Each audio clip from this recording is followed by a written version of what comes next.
Cuando ya termines, subes el puntero. Ok, vamos a ver los siguientes temas, son rápidos, realmente vamos a hablar de lo más importante de estos temas, son varios temillas ahí, pero son 20 diapositivas en total, entonces vamos a acabar bastante rápido, ¿vale? Los primeros temas van a ser agenesia, lobulación fetal, ectopia y fusión renal. Prácticamente estas van a ser algunas variantes anatómicas que van a estar afectando el riñón, ¿no? Ya les expliqué anteriormente pues la anatomía del riñón, entonces ya no tiene que haber ningún problema en este aspecto. ¿Sale? Hay que recordar que la localización de los riñones va a ser retroperitoneal, son órganos retroperitoneales, van a estar laterales con referente a los grandes vasos, es decir, a la vena cava inferior y a la aorta. Eh, el polo superior va a ser ligeramente posterior y medial respecto al inferior, es decir, va a estar más, como ya lo habíamos visto, ¿no? Los polos y como vieron en las tomografías, los polos superiores van a estar más posteriores y también más mediales con respecto al inferior.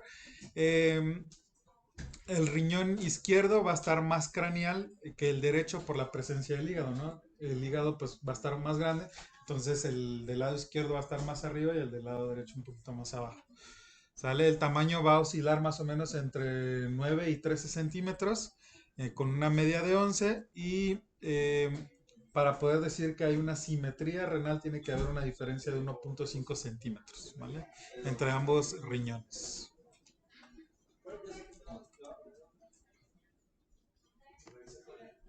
Bueno, vamos a ver un poquito de embriología. ¿Ya vieron embriología del riñón?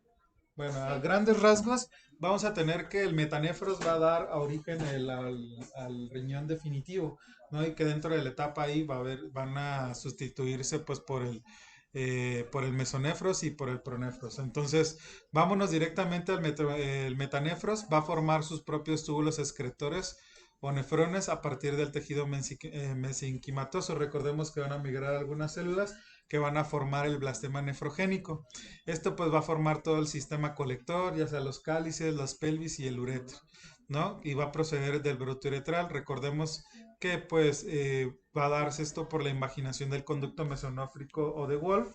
Y pues el blastema nefronégico va a emigrar cranealmente y por la disminución de la curvatura fetal pues vamos a tener esa característica pues de los riñones, ¿no? Al principio van a ser lobulados y ya posteriormente van a tener su característica pues más lineal, digámoslo así. Y vamos a ver que existe una variante anatómica que se llama persistencia de la lobulación fetal, que ahorita la vamos a ver, ¿vale? Y pues bueno, la agenesia renal, vamos como primer tema, pues va a ser la ausencia de un riñón, ¿no? Normalmente va a ocurrir en 2000 nacidos vivos y normalmente el riñón contralateral pues va a estar hipertrófico. ¿Por qué? Porque va a tratar de compensar la función que el otro riñón pues que no tiene, ¿no? Entonces hay que descartar que no haya alguna patología en el riñón contralateral y normalmente la bilateral es muy poco frecuente debido pues que es incompatible con la vida, ¿no? No podemos vivir sin riñones. Y pues bueno, aquí tenemos dos tomografías. En la primera es un corte coronal y en la otra es un corte axial. Y pues podemos ver que solamente vemos la presencia de un riñón, ¿no? Entonces la agenesia renal normalmente es unilateral, la bilateral es incompatible con la vida. Pues bueno, cuando estemos viendo las tomografías, solamente vamos a ver un riñón. Puede ser izquierdo, puede ser el derecho, ¿de acuerdo? Y pues lo que les mencionaba, normalmente el riñón contralateral suele ser más grande porque trata de compensar la función del riñón que no existe. Luego tenemos la ectopia renal. Prácticamente va a ser una anomalía de la posición. ¿Qué es una ectopia renal? ¿Alguien sabe qué es una ectopia? Que algo no está en su lugar, ¿no? Exactamente, que algo está fuera de su lugar, prácticamente. Entonces, la ectopia se va a dividir en ectopia renal simple y ectopia renal cruzada. La ectopia renal simple, pues prácticamente va a ser una posición anómala sin cruzar la línea media, ¿sale? ¿Qué quiere decir cruzar la línea media? Pues que vamos a tener riñón derecho, riñón izquierdo. Entonces, una ectopia es que la simple va a estar fuera de su posición normal, pero que no va a cruzar la línea media. La línea media es donde están los grandes vasos, ¿sale? Puede ser uni o bilateral, se va a dar en uno de cada 800 nacimientos Y pues el riñón ectópico siempre va a tener un tamaño normal o puede llegar a ser un poco inferior y se asocian a algunas malrotaciones. Es más frecuente que se dé en la bifurcación de la aorta abdominal o bien en el hueco pélvico, ¿no? Entonces, algunas malrotaciones, sobre todo los uréteres, pueden presentar incurvaciones o tortuosidades. La vascularización suele ser anormal, pudiendo obstruir parcialmente o totalmente uno de los cálices mayores o el uréter superior y pues puede provocar una dilatación del sistema pielocalicial que ya vieron hace ratito. Entonces aquí tenemos dos tomografías, la primera es en un corte axial y la otra es en un corte coronal. Si ven, pues aquí tenemos, no sé, bueno, aquí vemos los huesos ilíacos, donde podemos observar aquí una imagen, ¿no? Que es muy parecida al riñón, entonces esta es lo más frecuente. Más arribita tenemos la bifurcación de la arteria aorta, ¿no? Y entonces aquí podemos encontrar pues O sea, mira aquí. Recuerda que estos son los huesos ilíacos ajá, y acá este es el sacro, sacro. ¿sí? Y acá está, entonces, aquí está la articulación. Y si ustedes ven acá, vemos, aquí ya se bifurcó la aorta y estas son sus dos ramitas. Esta sería la ilíaca externa, se va hacia afuera y se convierte en femoral y esta es la ilíaca interna. Entonces, mira, estamos a nivel de la pelvis como tal, ¿no? Ujú. Entonces en el hueco pélvico y pues también estamos viendo que tiene una malrotación, ¿no? Normalmente los riñones, digamos, en su lado lateral deben estar los grandes vasos y pues vemos que aquí su cara, digamos, anterior está hacia la cara anterior del abdomen como tal. Y pues bueno, aquí en esta tomografía en un corte coronal con medio de contraste, pues podemos observar que aquí está una estructura que es esto que está aquí.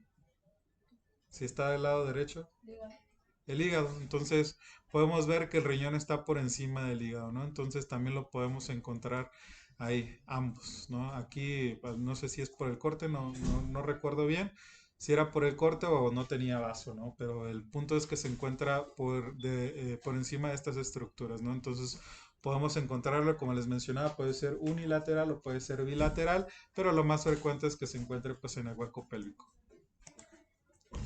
Y luego tenemos la ectopia renal cruzada, ¿no? Que esta va a ser menos frecuente y pues se puede presentar confusión en un 85 a un 90% y se puede observar como una masa renal única. Fusión que quiere decir que ambos riñones pues se pegan, ¿no? Entonces, este riñón ectópico va a cruzar la línea media y se va a localizar contralateral a su posición anatómica caudal al otro riñón. El embriológicamente riñón se va a desviar medialmente y asciende por el lado contrario. Esto se va a presentar en 1 en 2000 nacidos vivos. Suele tener menor tamaño y los uréteres terminan en su localización correcta. Es decir, a pesar de que el riñón se encuentra del mismo lado que el otro, los uréteres van a tener la misma inserción. Sin embargo, pueden llegar a tener algunas inserciones anómalas también. Eh, y pues puede ser uni o puede ser bilateral. Y pues aquí les puse una imagen donde pues podemos ver en la primera, donde tenemos una ectopia del riñón, en este caso sería el izquierdo, que está del lado derecho, que se une por su lado polo superior y polo inferior de ambos, pero los uréteres van a conservar su anatomía o su inserción, ¿no? Que va a ser del lado que anatómicamente correcto, pero también puede haber algunas decusaciones donde esto puede insertarse, digamos, entrecruzado, ¿no? Bilateralmente, o igual cruzado con mal rotaciones también se pueden presentar, o con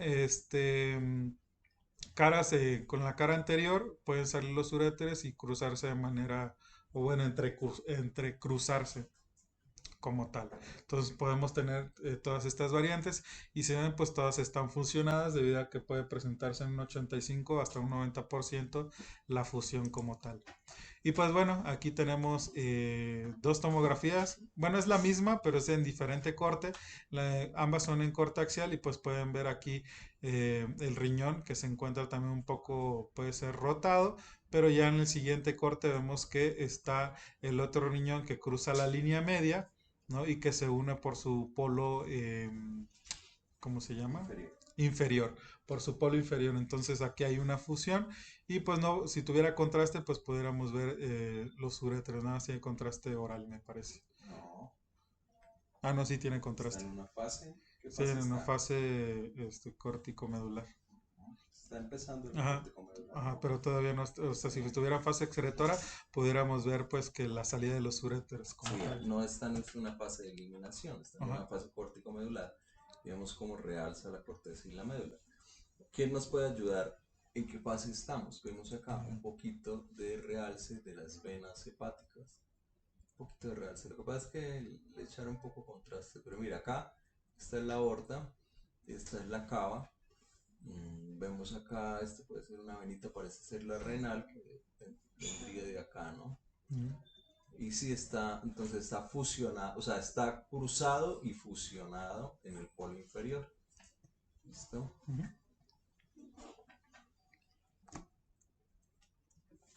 Échale con esto. Ok, y aquí tenemos pues otras tomografías en un corte coronal, donde podemos observar, ay, déjenme acuerdo aquí donde estaba, Ahí, creo que es este, ajá, escarilótica. sí. Bueno, pues aquí podemos observar prácticamente el riñón del lado izquierdo y pues el que está ectópico, una cruzada, pues es el derecho, ¿no? Que se unen por sus polos inferiores y que forman aquí como si fuera una masa, como así lo describen, ¿no? Y esa forma, ¿cómo creen ustedes que se llama? Riñón en En la herradura, herradura. cuando se fusionan en la parte de abajo, ¿no? En el polo inferior se fusiona, se cruza, está cruzado y fusionado. Hay una clasificación para eso, se llama clasificación de Mitchell, y la importancia de esa clasificación no se la tienen que aprender, pero la importancia de esa clasificación es esto, porque algunas fusiones de estos riñones tienen una alta incidencia de uno, falla renal, o sea, que conlleva falla renal, y dos, que conlleva a procesos neoplásicos. Y pues bueno, la fusión renal, que forma parte de la ectopia renal cruzada, digámoslo así, o es una fusión como tal, pues va a ser la flexión anormal de la columna fetal que predispone a que los dos blastemas nefronésicos entren en contacto y es por eso que va a haber esta como tal esta fusión. Se van a asociar alteraciones vasculares, litiasis, infecciones y tumores, como ya había comentado el doctor. Y pues la fusión puede ser parcial, que normalmente va a ser el riñón en herradura y la ectopia renal cruzada con fusión, o la fusión completa, que va a ser el riñón en torta, que ahorita los vamos a ver. Pues nada más recordar que la embriogénesis del riñón pues va más o menos de la cuarta a la octava semana de gestación. Vamos a empezar con el riñón en herradura, es el tipo de fusión más frecuente, hasta en un 90%. Se va a dar en 1 en 400 nacimientos vivos. Y pues aquí, como les había mencionado, se va a producir una unión o una fusión por los polos inferiores y se va a asociar a malformaciones del aneurisma de aorta abdominal. Esta pues es importante porque normalmente estos pacientes la fusión se da en la posición anterior de la columna vertebral y puede cualquier, digamos, trauma que pudiera existir puede dañar directamente a estos riñones. Puede existir malrotación de forma bilateral y pues los uréteres siempre van a nacer de la cara anterior del riñón. Los cálices inferiores van a estar mediales, digámoslo así, y se va a asociar a dilatación pielocaliciales proximales por la angulación de los propios uréteres como tal. Y pues ahorita vamos a ver las imágenes de tomografía en corte axial con medio de contraste y pues podemos observar aquí que se encuentra el riñón derecho y el riñón izquierdo que van a estar unidos por su polo inferior y pues esto va a dar la característica al riñón en herradura, pero también pueden encontrarse algunas variantes donde puede haber malrotaciones, por ejemplo aquí en el riñón derecho con una malrotación posterior y el riñón izquierdo una malrotación anterior. Entonces, pero que siguen unidos por sus polos inferiores, ¿no? La clasificación es la de McDonald, perdón, me equivoqué. Les dije Michelle, es McDonald. Y luego sigue el riñón en torta, que esta pues va a ser la ausencia de la cápsula renal, que van a estar fusionados los dos polos, ¿no? A diferencia de la otra que van a ser los inferiores, estos van a ser los dos polos y puede dar la característica de riñón en torta o en pancake, mencionaba, ¿no? O en dona. Suele tener localización pélvica y puede tener una o dos pelvis renales, que por lo general son dos uréteros, ¿vale? Entonces tenemos aquí dos imágenes por tomografía. La primera en corte coronal con medio de contraste, con doble contraste, vía oral y intravenoso, donde podemos observar donde se encuentra el riñón. Bueno, los riñones sería el izquierdo que está ectópico porque pasa la línea media y que también se encuentra fusionado por sus ambos polos, dando la apariencia pues en riñón en torta o en pancake, ¿de acuerdo? Y en la segunda tomografía en corte axial, también con medio de contraste ya en fase de eliminación, podemos ver también que están unidos por los dos polos, tanto superior como inferior, y pues que bueno, dan la apariencia de esta forma, ¿no? En forma de torta o de pancake. Luego tenemos la lobulación fetal, pues esta va a ser la persistencia, como ya les había mencionado embriológicamente, las lobulaciones fetales que normalmente pueden ser desde 12 a 18 y que normalmente van a estar acompañados por las pirámides renales, que van a ser convexidades homogéneas y normalmente van a estar separadas, cada una sobre ellas sobre una pirámide medular, que esto lo va a diferenciar sobre algunos daños estructurales como la enfermedad renal crónica o nefropatías crónicas, donde estas lobulaciones van a ser irregulares y que no respetan, digamos, distancia como tal en comparación a las lobulaciones.